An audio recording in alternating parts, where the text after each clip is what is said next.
آئیے عزیز ساتھیوں، بڑے ادب و احترام کے ساتھ اب میں درخواست گزار ہوں ایک ایسی شخصیت سے جو ایک طرف علم و ادب سے آراستہ ہے تو دوسری طرف زہد و تقوی اور قناعت و پرہیزگاری سے پیراستہ بھی، جو ایک طرف چیزوں کی زینت ہوا کرتے ہیں مختلف جگہوں پہ تو دوسری طرف میں یہ کہنا چاہوں گا دوسری طرف زمانے کے نبض شناس بھی ہیں۔ زیادہ کچھ نہ کہتے ہوئے اتنا کہنا مناسب سمجھوں گا، تیرے بغیر رونق دیوار و در کہاں، تیرے بغیر رونق دیوار و در کہاں، شام و سحر کا نام ہے شام و سحر کہاں، اور یہ رتبہ بلند ملا جس کو مل گیا ہر مدعی کے واسطے دار و حسن کہاں۔ میری مراد علم و ادب سے آراستہ و پیراستہ انتہائی خلیق اور ملنسار شخصیت استاذ الشعراء حضرت مولانا نور اللہ نور قاسمی صاحب مقدس اللہ العالی سے ہے۔ میں بڑے ادب کے ساتھ درخواست گزار ہوں حضرت تشریف لائیں اور خیر الکلامی ما قل و دل کے ضابطے کو مد نظر رکھتے ہوئے ہم سامعین کو محضور۔ السلام علیکم ورحمۃ اللہ وبرکاتہ۔ الحمدللہ رب العالمین والعاقبۃ للمتقین والصلاة والسلام علی رسولہ محمد وآلہ واصحابہ اجمعین، اما بعد فاعوذ باللہ من الشیطان الرجیم، بسم اللہ الرحمن الرحیم۔ یا ایہا الذین آمنوا قوا انفسکم واہلیکم نارا، صدق اللہ العظیم۔ وقال رسول اللہ صلی اللہ علیہ وسلم الدین والنصیحہ، وقال المومن مرآۃ المومن، او کما قال النبی صلی اللہ علیہ وسلم۔ صدر محترم، متفرق جگہوں سے جلوہ افروز علماء کرام، متفرق مدارس کے طلباء اعظام، معزز مہمانان کرام اور عفت مآب ماؤں اور بہنوں، 15 منٹ کا وقت ملا ہے، اسی دائرے فکر میں رہ کر وقت کو دیکھتے ہوئے اپنی بات سمیٹنے کی میں بھرپور کوشش کروں گا انشاءاللہ۔ دین کی بات کم ہو یا زیادہ ہو، بہر صورت قیمتی ہوتی ہے، تھوڑی ہو چھوٹی ہو بڑی ہو، ہر اعتبار سے دین کا کوئی کام یا دین کی کوئی بات چھوٹی نہیں ہوتی ہے۔ اس جلسے کا جو عنوان ہے اصلاح معاشرہ، یعنی سماج سدھار، اپنے لفظوں میں ہم سمجھیں سماج سدھار کے لیے آج کا یہ اجلاس منعقد ہوا ہے۔ اس کا دوسرا پہلو ہے تعلیمی بیداری۔ تعلیمی بیداری کا مطلب ہے، بیداری کی اصطلاح یہ ہوتی ہے کہ کسی چیز سے غفلت ہو جائے اور اس چیز کی طرف آگاہ کرنا، متوجہ کرنا، جس کے لغوی معنی بیداری کے جگانے کے آنے ہیں، یعنی نیند سے جگانا۔ تو تعلیمی میدان میں جو غفلت ہے اور معاشرے اور سماج کے اندر جو کوتاہیاں ہیں، انہی دونوں کو مد نظر رکھتے ہوئے یہ آج کا اجلاس منعقد ہوا ہے۔ اور اس اجڑے دیار میں اس جلسے کا انعقاد، روح پرور اجتماع کا ہونا، یہ محض اللہ کا فضل و کرم ہے۔ ورنہ کتنے گاؤں ایسے ہیں جہاں پر جلسے نہیں ہوتے ہیں، کتنے گاؤں ایسے ہیں لوگ علماء کرام کو صحیح معنوں میں نہیں جانتے ہیں، کتنے ہمارے مسلمان بھائی سر گنانے کے لیے تو تعداد میں زیادہ ہیں، مگر اپنے آپ کو ہی نہیں پہچانتے ہیں، ہماری اوقات کیا ہے، ہماری حیثیت کیا ہے۔ یہ ساری چیزیں قابل غور ہیں، ہماری آنکھیں کھولنے والی ہیں۔ اس لیے میرے بھائیوں، خاص باتیں میں سمجھانا چاہتا ہوں تاکہ اس اجلاس کا مقصد سامنے آ جائے۔ اصلاح قوم آپ کو منظور ہے اگر بچوں سے پہلے ماؤں کو تعلیم دیجیے۔ اس لیے آج کا یہ حساس دور، آج کا یہ وارننگ اور چیلنج بھرا ہوا زمانہ،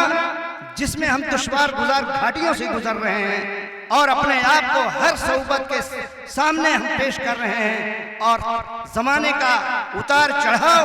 ہمارے لیے ایک تصادم کی حد تک ٹکرا رہا ہے، اور ہر اعتبار سے ہماری آنکھیں کھولنے کے لیے کافی ہے۔ اگر ہم ٹھوکر کھا کر بھی نہیں جاگے، اپنے آپ کو ہم نے نہیں سنبھالا، اگر پٹری سے اترنے کے بعد ہم نہیں سنبھلے تو یقیناً اس ہلاکت سے ہم کو کوئی نہیں بچا سکتا ہے۔ اس لیے اللہ کے پیارے رسول صلی اللہ علیہ وسلم نے جگہ جگہ ہماری رہنمائی فرمائی ہے، اور اللہ رب العزت نے بھی ہمیشہ ہم کو باخبر کرتے ہوئے آگاہ کیا ہے کہ اے ایمان والو، جیسے کہ میں نے ابھی قرآن کی آیت تلاوت کی ہے، اے ایمان والو اپنے آپ کو جہنم کی آگ سے بچاؤ،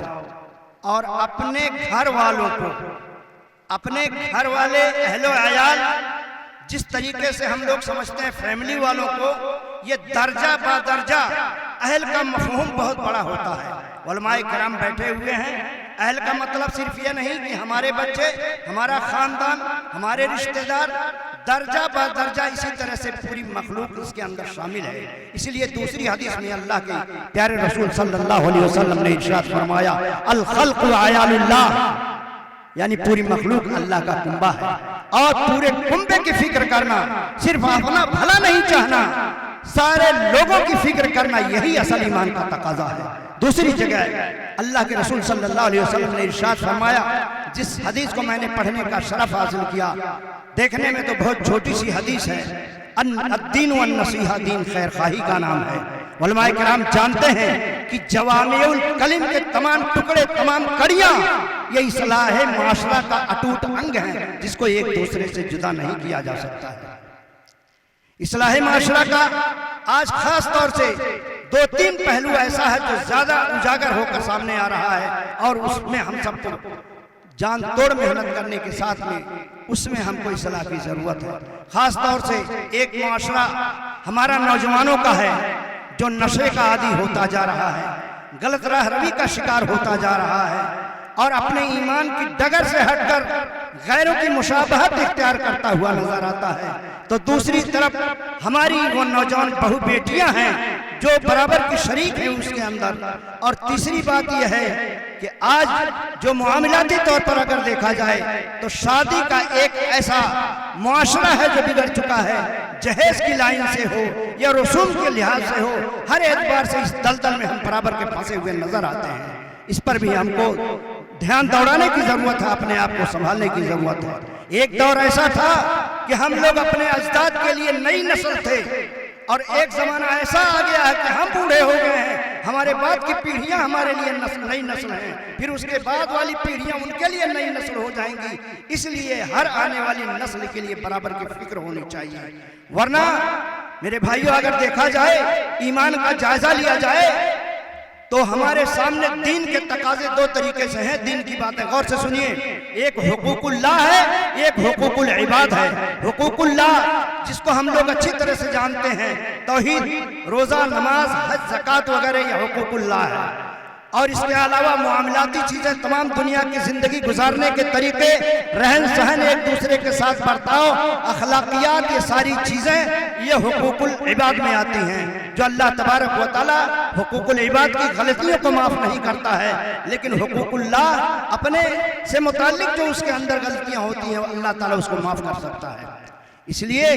ہم کو سمجھنے کی ضرورت ہے کہ ہمارا دین حقوق اللہ کے اندر اگر دیکھا جائے تو صرف 25% ہے، اور حقوق العباد کے اندر دیکھا جائے تو 75% ہے۔ اتنا فرق ہے۔ ہم لوگ معمولی سمجھتے ہیں،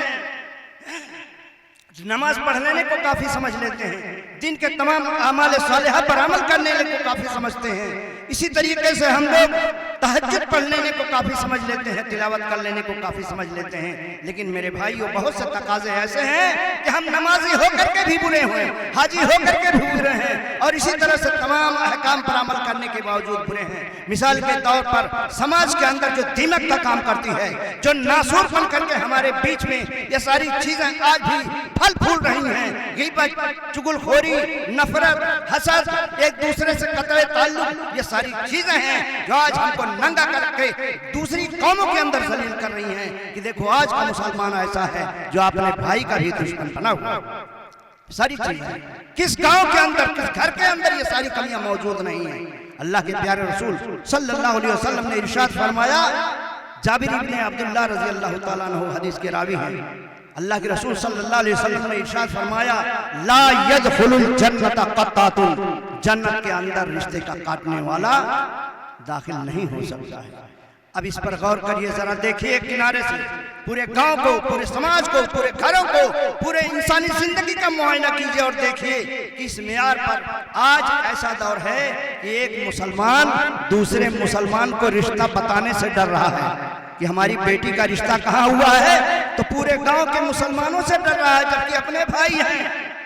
اتنا خطرہ ہے کہ نہ جانے کون جا کر کے کاٹ دے، اور حقیقت میں ہوتا بھی یہی ہے۔ ایسے ایسے نااہل ہمارے بیچ میں پل رہے ہیں کہ اگر کسی کی بیٹی کا رشتہ ہو جاتا ہے، یہاں تک کہ منگنی ہو جاتی ہے، یہاں تک کہ ایسی نوبت آتی ہے کہ ایسے کمینہ صفت لوگ، ایسے شیطان صفت لوگ جو شیطان کا رول ادا کر رہے ہیں،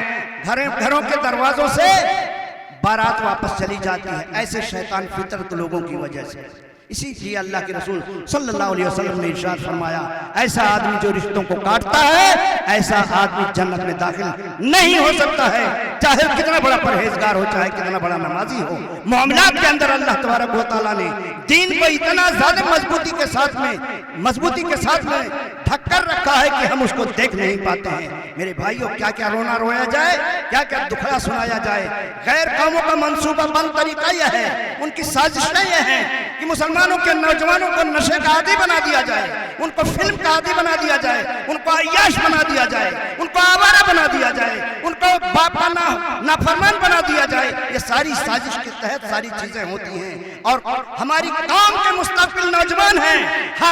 ہر دور کے اندر نوجوانوں کے ذریعے سے انقلاب آیا ہے۔ اگر یہ نوجوان بگڑ جائیں گے تو ہمارا معاشرہ بگڑ جائے گا، اگر یہ نوجوان سدھر جائیں گے تو ہمارا معاشرہ سدھر جائے گا، ہماری قوم سدھر جائے گی۔ اس لیے جوانی کی عبادت بڑی زیادہ معتبر ہوتی ہے اور قابل قبول ہوتی ہے۔ اللہ کی نگاہ میں نوجوان کی بڑی قدر و قیمت ہوتی ہے۔ جوانی میں عبادت بھی بڑی رنگین ہوتی ہے، جوانی جان دینے کی بڑی شوقین ہوتی ہے۔ اس لیے میرے بھائیوں، سب سے پہلے اصلاح تو ہم لوگ جلسے کے ذریعے کر رہے ہیں، یہ ایک عوامی طریقہ ہے راستہ دکھلانے کا، مشاورت کا، آپس میں مل بیٹھ کر اس کے بارے میں سوچنے کا۔ یہ مسئلے کا حل نہیں ہے کہ جلسہ ہو گیا تو ہم نے اصلاح معاشرہ کا حق ادا کر دیا، ایسا نہیں ہے۔ سب سے پہلے ہر گھر اپنے گھر کے اندر ہی اصلاح پیدا کرے، ہر ماں اپنے گھر کے اندر اصلاح پیدا کرے، بیٹے بیٹیوں کے اندر اصلاح پیدا کرے، اور یہ دیکھے کہ بیٹے کا رہن سہن کیسا ہے، بیٹا زبان سے کیا بک رہا ہے، بیٹی زبان سے کیا بک رہی ہے، بیٹا کب تک گھر میں سوتا رہتا ہے، بیٹی کب تک سوتی رہتی ہے، موبائل لے کر کے بیٹا بیٹی کیا کرتے ہیں، بیٹا رات بھر غائب رہتا ہے، رات گزر جانے کے بعد میں واپس آتا ہے۔ یہ محاسبہ ہمارا ہے، یہ باپ کی ذمہ داری ہے، گھر کے گارجنوں کی ذمہ داری ہے۔ اگر ایسا نہیں ہوا تو داور حشر کے روبرو یہی بچے ہمارا گریبان تھام لیں گے اور اللہ تبارک و تعالیٰ سے اس کا انصاف چاہیں گے۔ الہ العالمین، ہم بے قصور تھے، جب میں غلط راستے پر چلتا تھا میرا باپ نہیں روکتا تھا، میری ماں نہیں روکتی تھی، میرے گھر کے اور گاؤں والے مجھ کو کچھ بات نہیں سمجھاتے تھے، اور میرا کیا قصور ہے؟ ان لوگوں نے مجھے بگڑنے کا موقع دیا، میں بگڑ گیا، مجھے معلوم نہیں تھا۔ اس لیے حضرت عائشہ صدیقہ رضی اللہ تعالیٰ عنہ کی روایت ہے، الا کلکم راع و کلکم مسئول عن رعیتہ، ہمارے لیے یہ بچے وبال جان بن جائیں گے۔ میرے بھائیوں، اپنے جوانوں کو، اپنی بیٹیوں کو، اپنے بیٹوں کو، اپنے گھر والوں کو، اپنے معاشرے کو سنبھالنا اور سمجھانا اللہ تبارک و تعالیٰ نے جو فرما دیا ہے کہ سب سے پہلے اپنے آپ کو جہنم کی آگ سے بچاؤ، پھر اپنے گھر والوں کو بچاؤ، اور ایمان کے ناطے سے درجہ بدرجہ اپنے رشتہ دار، پھر اگلے گاؤں، پھر اگلے گاؤں، پوری کائنات میں جتنے بسنے والے مسلمان ہیں سب کے اصلاح کی فکر کرو۔ اسی لیے اللہ کے رسول صلی اللہ علیہ وسلم نے فرمایا کہ وہ شخص جو صرف اپنے لیے جیتا ہے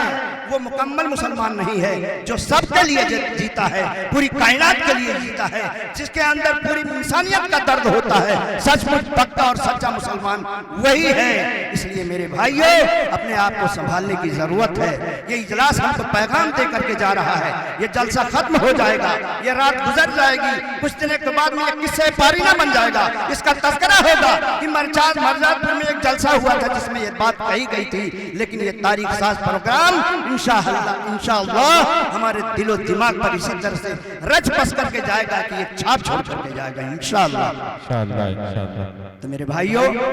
دوسری بات میں جہیز سے متعلق کہہ کر یہ بات ختم کر رہا ہوں۔ یہ جہیز جو آج تک آج شادی ایک سودا بنتا ہوا جا رہا ہے، شادی کا معاملہ، یہ معاملات کے اندر یہ ساری چیزیں آتی ہیں۔ اللہ کے رسول صلی اللہ علیہ وسلم نے ارشاد فرمایا النکاح نصف الایمان، کہ نکاح آدھا ایمان ہے۔ ایک حدیث میں آتا ہے اذا استنکح الرجل فقد استکمل الایمان، جب آدمی نے نکاح کر لیا اپنے دین کو مکمل کر لیا۔ یہ ساری آنکھیں کھولنے کے لیے پیارے رسول صلی اللہ علیہ وسلم کے ارشادات گرامی ہماری نگاہوں کے سامنے ہیں، مگر ہم دس سے مس نہیں ہوتے ہیں، تقریر سن لیتے ہیں، تقریر کر کے چلے جاتے ہیں۔ افسوس کی بات تو یہ ہے کہ جو جہیز کے خلاف تقریر کرتے ہیں، جو اصلاح معاشرہ کے ضامن ہیں، اس کے ٹھیکیدار ہیں، جب ان کی شادی کا موقع آتا ہے، ان کے بیٹے کی شادی موقع آتا ہے، صرف اور صرف پیٹنے کا مقام، آنسو بہانے کا مقام یہ ہے کہ وہ لوگ بھی جہیز دوسرے انداز سے لینے کی کوشش کرتے ہیں، خاموش زبان بول کر، پہیلی بجھا کر۔ اسی طرح سے وہ ماں جو کبھی خود بیٹی ہوتی ہے، جس کا رشتہ بڑی مشکل سے ہوا تھا، جس کی شادی بڑی مشکل سے ہوئی تھی، وہ ساس ہونے کے بعد میں اپنے بیٹی ہونے کو بھول جاتی ہے، اپنی شادی کو بھول جاتی ہے، اور جب بیٹے کے رشتے کا معاملہ آتا ہے، شادی کا معاملہ آتا ہے، تو وہ ساس بھی بڑے جہیز کا مطالبہ کرتی ہے اور بیٹی والوں کو ستاتی ہے اور ان کے اوپر بوجھ ڈال کر کے زبردستی شادی کا سودا کرتی ہے۔ یہ ساری چیزیں صرف کہنے کے لیے نہیں ہے میرے بھائیوں، اس لیے دین کا تقاضا جو ہے ہمارے سامنے ہمیشہ ہے اور ہمارے گھر سے ہی شروع ہوتا ہے۔ ہر آدمی اگر اپنے گھر کی ذمہ داری لے لے اور اصلاح کرنے لگ جائے تو یقیناً اتنا بڑا اجلاس رچانے کی ضرورت نہیں ہے۔ اس لیے میرے بھائیوں یہ پیغام دے رہا ہوں، یہ درد، یہ آنسو بہا کر آپ کے سامنے جا رہا ہوں کہ انشاءاللہ یہ پیغام جو ہمارے سامنے ہے، مشعل علوم دین کی گھر گھر جلائیے، دنیا سے جہالت کا اندھیرا مٹائیے۔ اس لیے ان دونوں کا ربط ہے۔ اصلاح معاشرہ میں تعلیم کا بہت بڑا ہاتھ ہے، بغیر تعلیم کے اصلاح معاشرہ ناممکن ہے۔ اس لیے دینی تعلیم کے بارے میں بقدر ضرورت، جس کو فریضے کا درجہ قرار دیا گیا ہے، جو اللہ اور رسول کی مراد ہے، اللہ رسول نے فرمایا کہ وہ علم جو اللہ کا پتہ بتا دے، وہ علم جو اللہ کا پریچہ کرا دے، وہ علم جو اللہ سے تعارف کرا دے، وہ اللہ اور رسول کی وہ تعلیم جو اللہ رسول کی پہچان کرا دے، وہ اصل معتبر تعلیم ہے۔ اس کے بعد میں اپنے بیٹے یا بیٹی کو چاہے وہ ڈاکٹر بنائیے، انجینئر بنائیے، اونچی سے اونچی تعلیم دیجیے، اسلام نہیں روکتا ہے۔ اس لیے میرے بھائیوں یہ درد مندانہ گزارش اور یہ ساری چیزیں 15 منٹ کے اندر سمیٹ کر جا رہا ہوں، اور اتنا وقت کوئی ایسا نہیں تھا کہ کوئی اپنی پوری بات کہہ سکتا ہو، لیکن تڑپ ہے، درد ہے، ہمارے سینے کے اندر آپ کا درد ہے اور بچے کا درد ہے، یہ قوم مسلم کا درد ہے کہ جہاں بھی یہ سب کچھ ہو رہا ہے اور مسلمان بھٹکے ہوئے ہیں راستے سے اور اپنے آپ کو نہیں سمجھ پا رہے ہیں، اپنی قیمت کو نہیں سمجھ پا رہے ہیں۔ خدا کی قسم یہ صاحب ایمان بگڑا سے بگڑا ہوگا، گنہگار سے گنہگار ہوگا، لیکن اللہ کی نگاہ میں اس کی بڑی قدر و قیمت ہے، کیونکہ اس کے سینے کے اندر اللہ کی سب سے بڑی دولت لا الہ الا اللہ محمد الرسول اللہ کی دولت پل رہی ہے، چاہے کتنا بڑا گنہگار ہو۔ اس کی مثال ایسے ہے کہ جس طرح سے ہیرا ٹوٹ جائے تب بھی ہیرا ہے،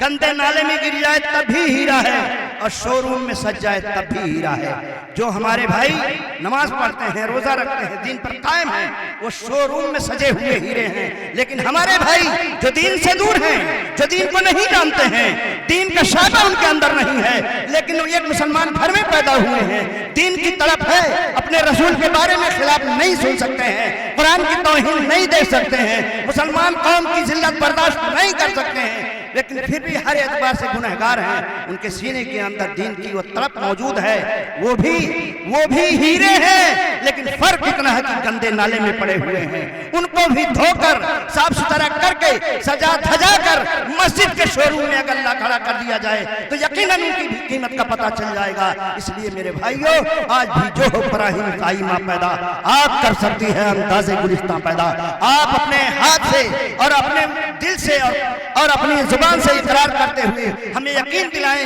ہاتھ اٹھا کر کہ انشاءاللہ ہماری یہ بات رائے گا نہیں جائے گی، انشاءاللہ ہم سوئے ہوئے تھے، ہم بیدار ہو گئے ہیں، ہم اب تک نہیں جانتے تھے، جان گئے ہیں، انشاءاللہ وہ کمیاں نہیں ہوں گی، اور ہر طریقے سے انشاءاللہ ہم اصلاح معاشرہ نہیں پوری قوم کا درد رکھیں گے۔ اب تک جو ہمارے گھر میں ہوا ہو گیا، لیکن آئندہ اپنے گھروں کے اندر بگاڑ نہیں ہونے دیں گے انشاءاللہ۔ ابھی اور مجھے اس نے جام فشانی دے، تیرا جمال بہت تشنہ بیاں ہے ابھی۔ آمین، وآخر دعوانا الحمدللہ رب العالمین۔ السلام علیکم۔